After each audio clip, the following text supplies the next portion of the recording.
Assalamualaikum warahmatullahi wabarakatuh. Video ini akan menjelaskan salah satu paper yang berjudul Mengidentifikasi Faktor Umum Inteligensi, Analisis Faktor Konfirmatori terhadap Ball Aptitude Battery yang ditulis oleh Newman dan kawan-kawan. Latar belakang paper ini adalah hasil penelitian dari Gustafsson yang melakukan analisis terhadap tes inteligensi. Model yang ia pakai secara konseptual menjelaskan bahwa ada sebuah faktor umum atau kemampuan umum yang melandasi kemampuan-kemampuan di dalam kemampuan inteligensi. Konsep ini sudah dikembangkan sebelumnya oleh Spearman dan yang lain. Model ini dinamakan dengan Hierarchical Models of Structure of Intelligence.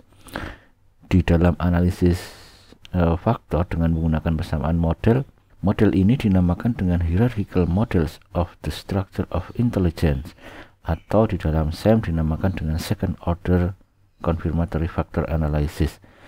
Jenjang pertama adalah kemampuan yang spesifik, misalkan GF, GV, GC, GS, GR dan sebagainya, dilandasi oleh satu kemampuan yang lebih general, yaitu kemampuan umum, yaitu J. Ini adalah contoh dari hasil analisis melalui persamaan model struktural menggunakan analisis faktor konfirmatori dua jenjang. Latar belakang yang kedua adalah ada prosedur uji statistika, yaitu pemodelan persamaan struktural yang mampu untuk memberikan informasi mengenai performansi komponen-komponen dalam tes, sekaligus hubungan atau kaitan antar komponen-komponen tersebut. SEM memberikan informasi mengenai model pengukuran inteligensi yang cocok dengan adanya kemampuannya atau kapasitasnya untuk mempersaingkan atau mengkompetisikan model-model yang dihipotesiskan. Banyak penelitian yang menggunakan pendekatan SEM ini untuk mendukung pengembangan model struktur faktor yang hierarkis pada pengukuran inteligensi yang konsisten dengan model Gustafsson. Dengan demikian, berdasarkan kedua informasi tersebut, peneliti hendak menggabungkan konsep dari Gustafsson dan adanya kapasitas analisis dengan menggunakan SEM pada satu alat ukur yang dinamakan dengan Ball Aptitude Battery atau BAB. Ini penelitian terdahulu, salah satunya adalah Spearman. Pada model yang dikembangkan oleh Spearman, ada satu kemampuan umum yang mempengaruhi keberhasilan individu dalam mengerjakan berbagai macam tes yang mengukur berbagai macam kemampuan. Misalkan ini mulai dari T1 sampai T12. Penelitian yang lain adalah penelitian Thurston tahun 1938 yang menggunakan primary mental ability. Ada 4 di sini primary mental ability. Masing-masing primary ability ini diukur atau direpresentasikan melalui beberapa tes, misalnya tes 1, tes 2, tes 3 dan seterusnya. Ini model yang lain. Model yang lebih baru yang dikembangkan oleh Cattell sudah menunjukkan adanya jenjang. Ada 2 jenjang dalam hal ini. Primary mental ability tertentu dilandasi oleh GF atau fluid intelligence. Primary mental ability tertentu dilandasi oleh GC. Sumbangan Cattell adalah ada fluid yang bersifat dinamis, kemudian ada juga GC yang bersifat bertambah setiap usia bertambah. Tujuan penelitian ini adalah untuk menentukan atau menguji apakah struktur faktor dari BAB konsisten dengan model hierarkis ini. Gambar di samping ini merepresentasikan model faktor 2 jenjang atau 2 order. Tingkat pertama adalah kemampuan yang lebih operasional B1, B2 dan B3, kemudian dilandasi oleh kemampuan yang abstrak yang lebih umum yaitu J. Masing-masing kemampuan spesifik memiliki beberapa subtes atau tes.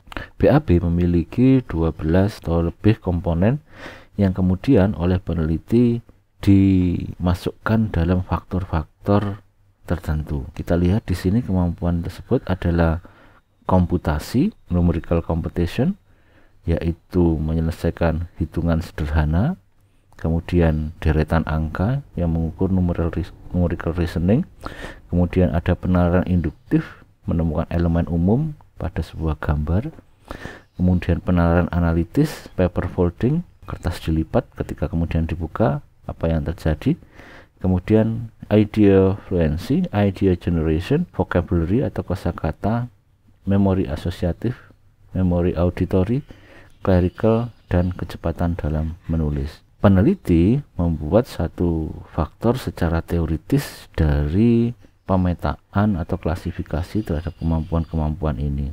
Ini adalah hasilnya. Peneliti mengajukan 5 faktor yang melandasi keberhasilan individu dalam mengerjakan tes-tes ini. Faktor tersebut adalah faktor numerik yang direpresentasikan oleh 2 tes numerik ini, reasoning oleh 2 tes penalaran plus paper folding, kemudian verbal, memory capacity, dan perceptual speed. Ada 5 faktor yang dipropos oleh peneliti ini untuk diuji modelnya. Metodenya adalah seperti ini. Peneliti mengambil data dari database pengukuran BAB yang dilakukan pada 9.000 peserta ujian. Kemudian sebanyak 1.390 orang telah menyelesaikan 12 tes pada tahun 1984 sampai 1994. Alat ukur yang dipakai adalah BAB yang memuat 12 subtes. Ada bermacam-macam reliabilitasnya untuk setiap subtes. Analisis dilakukan dengan menggunakan analisis faktor konfirmatori. Berikut ini yang diajukan oleh peneliti menggunakan competing models. Competing model adalah salah satu teknik yang dipakai pada analisis dengan menggunakan SAM. Teknik ini membandingkan model yang diajukan untuk diuji dengan beberapa model yang dikembangkan berdasarkan teori yang berbeda. Dengan demikian, penelitian ini menjawab 2 pertanyaan. Yang pertama adalah modelnya fit sekaligus fit dibanding dengan model-model yang lain. Tanpa adanya kompetisi, penelitian ini hanya akan menemukan model yang baik saja, namun belum tentu model yang terbaik. Berikut ini model yang dikompetisikan oleh peneliti. Model yang pertama adalah uncorrelated indicators, di mana semua tes tidak memiliki korelasi. Artinya, tiap tes ini bersifat independen. Tidak ada satu kemampuan umum yang sama yang melandasi keberhasilan mengerjakan subtes-subtes ini. Hipotesis kedua adalah single factor atau one factor, yaitu keberhasilan semua tes ini dilandasi oleh satu kemampuan. Yang lain adalah setiap tes mengukur ada beberapa tes yang mengukur satu kemampuan yang sama. Misalkan ini F1 melandasi keberhasilan dalam mengerjakan 3 tes, F5 3 tes dan sebagainya. Namun antara F1 dan F5 tidak memiliki keterkaitan. Yang selanjutnya adalah three factors. Three factors ini dikembangkan oleh Ketel, di mana setiap subtes tes inteligensi itu dapat dipetakan menjadi GF, GC, dan GR. Mohon maaf, gambar ini harusnya ada satu penghubung antara satu lingkaran dengan lingkaran yang lainnya karena memiliki korelasi. Kemudian selanjutnya adalah 5 factors. 5 factors ini menyesuaikan dengan 5 dimensi yang dikembangkan oleh peneliti.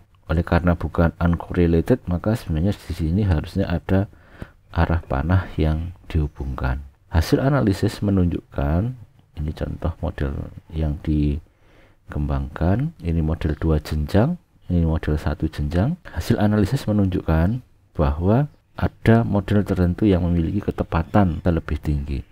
Sam melihat bahwa model yang fit atau model pengukuran yang sesuai dengan data adalah model yang memiliki koefisien berikut. Residunya rendah yang direpresentasikan melalui RMC dan SRMR.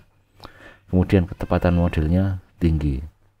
Berdasarkan kriteria ini dapat terlihat di sini bahwa model 0 yang semua tes-tesnya tidak memiliki kaitan adalah model yang paling jelek karena residunya tinggi, ketepatan modelnya 0. Kemudian dapat dilihat juga bahwa model 5 faktor yang dipropos oleh peneliti merupakan model yang terbaik karena residunya mendekati 0,05, SRMR-nya di bawah 0,05, TLI-nya bagus di atas 0,9, kemudian CFI-nya juga bagus. Kesimpulan sementara adalah model 5 faktor lebih baik daripada model yang lainnya. 3 faktor model satu faktor maupun model uncorrelated indicator. Ini model yang terbaik, 1 sampai dengan 5 faktor. Selain itu, berdasarkan faktor loadingnya atau bobot faktornya pada numerical ability, terlihat bahwa yang paling memberikan kontribusi besar terhadap kemampuan ini adalah numerical reasoning. Selanjutnya, pada penalaran, kontributor terbesar adalah penalaran analitis. Sedangkan pada verbal ditopang oleh vocab, karena memang verbal ability lebih banyak berkaitan dengan penguasaan bahasa atau kosakata. Sedangkan memori lebih banyak ditopang oleh memori yang berdasarkan audio atau suara. Pada speed, tes writing speed lebih banyak berkontribusi terhadap kemampuan speed seseorang. Selain itu, pada tabel ini juga terlihat bahwa subtes-subtes yang memiliki interkorelasi tinggi terletak pada kemampuan penalaran dan verbal. Terlihat di sini korelasinya sangat tinggi antara ketiga subtes ini, numerical ability, reasoning ability, dan verbal ability. Ketiganya juga memiliki korelasi yang tinggi dengan kecerdasan umum. Secara umum, kelima kemampuan tersebut menunjukkan bahwa ada potensi struktur yang hierarkis dari faktor ini. Terlihat di sini general intelligence yang menyumbang, yang berkontribusi terhadap kecerdasan seseorang adalah numerical ability. Dilanjutkan dengan reasoning ability dan verbal ability.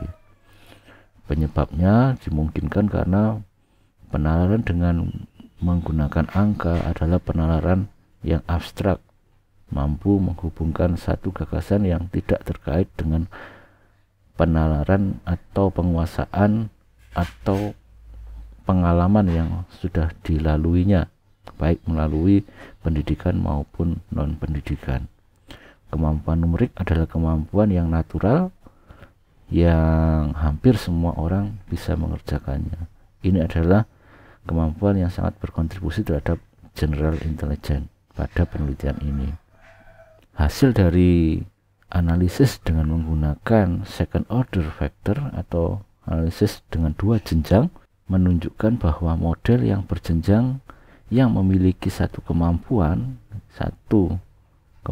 merupakan model yang memiliki ketepatan paling tinggi. Modelnya yang seperti ini. Model ini memiliki ketepatan model yang paling baik dibanding dengan model-model yang lainnya. Bagian diskusi. Penelitian ini membuktikan bahwa meskipun kemampuan kognitif yang diukur oleh BAB mencakup domain yang luas dan relatif independen, namun masih memiliki keselarasan satu dengan yang lain.